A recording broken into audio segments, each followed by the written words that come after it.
मैं लगातार शराब के बिंदु पर मैं ये मामला उठाता रहा हूँ।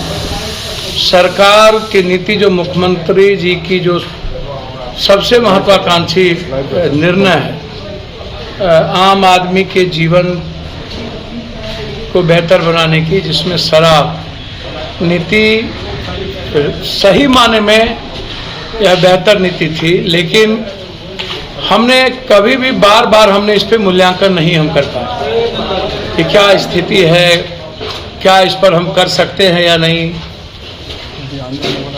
कानून या कोई भी चीज़ जब बनता है और उस कानून को हम बेहतर तरीके से नहीं कर पाते हैं तो उसमें अमेंडमेंट की आवश्यकता होती है। मैं हमेशा कहता हूँ, एक तरफ इतनी ज़्यादा राजस्व की क्षति है, दूसरी तरफ हमारे राजस्व से दूसरे राज्यों की तरक्की होती है। माफिया, शराब माफिया, नेता पदाधिकारी की माफियाओं की छानदी है, हजारों लाखों लोग जेल में हैं। अभी जो शराब पार्टी हुई जो डीएमसीएच में, मैं बार बार कहता हूं कि क्या अभी तक उस पर कोई कार्रवाई हुई? उल्टे पत्रकारों को जान से मारने की धमकी। क्या डीएमसीएच के सुपरिटेंडेंट शराब पार्टी में नहीं थे? फिर डीएमसीएच के सुपरिटेंडेंट अभी तक सस्पेंड क्यों नहीं हुए? क्या रसूखदार लोगों के लिए कोई कानून नहीं है, कोई संविधान नहीं है? पैसे वालों के लिए कोई कानून संविधान नहीं है। वह हर कानून संविधान की धज्जियां दोहराते जाए, उसको तोड़ते जाए, आम आदमी जेल जाए।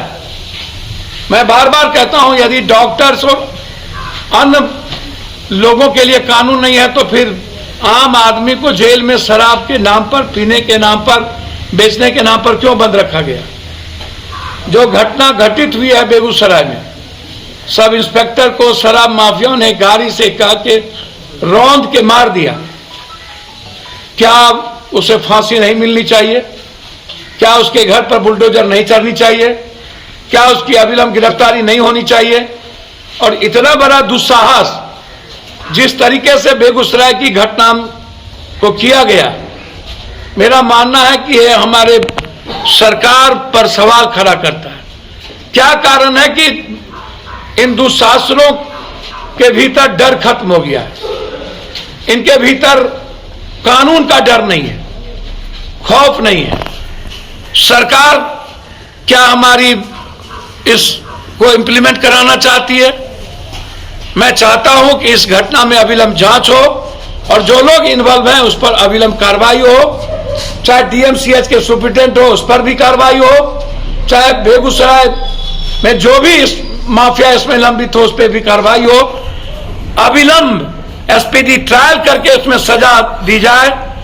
बड़ा से बड़ा लोग जिसमें इन्वॉल्व हो शराब पार्टी में या इस सब इंस्पेक्टर के मौत में, अविलंब गिरफ्तारी के साथ जेल में बंद कर उस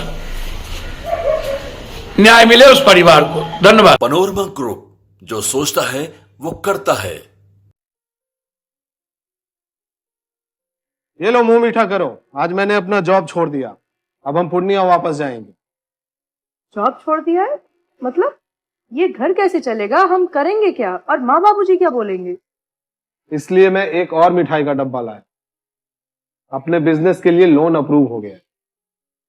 अरे लोन अप्रूव हो गया वो तो ठीक है, लेकिन पूर्णिया में हम रहेंगे कहाँ? अपना घर भी तो नहीं है वहां। इसलिए तो एक और मिठाई का डब्बा अलग से लाया हूं। हमने पूर्णिया में घर ले लिया है, पूर्णिया के ई होम्स पैनोरमा में। पूर्णिया में पैनोरमा ग्रुप लेकर आए हैं ई होम्स पैनोरमा। बड़ा घर, आलीशान जिंदगी और अत्याधुनिक सुविधाओं के संग। अरे अरे, अब क्यों मुंह मीठा करवा रही हो? क्योंकि हम घर वापसी जो कर रहे हैं। घर वापसी की खुशी पूर्णिया में ई होम्स पैनोरमा के संग। ई Homes Panorama, luxurious lifestyle redefined.